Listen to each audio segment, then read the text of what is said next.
Hi everyone. I know, video of me, weird. Anyways, I wanted to show you how to use polls in your Zoom meeting if you haven't yet done so. It's a setting you have to do in your Zoom meeting settings on the web browser. Once you have added polls that you can give polls during a meeting, the button will appear.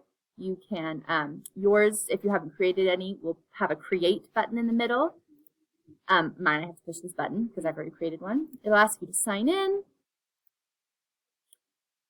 And if it doesn't automatically pop up, you can go to your personal room and click polls, and it allows you to create them. This is one I made, and we probably are going to do in like a meeting or whatever.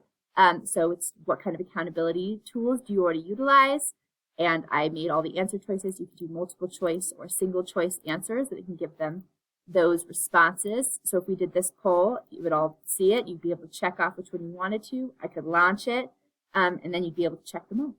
And it's just a great check for understanding tool. It's a way for you to hold it accountable in the middle of a lesson, like, okay, we've gone over this, like what on this, like let's answer this question, and keeping them held accountable throughout the lesson in a very easy format. You can also, yes, download the responses once the meeting is complete. I can show you how to do that if you're interested. Thanks a lot.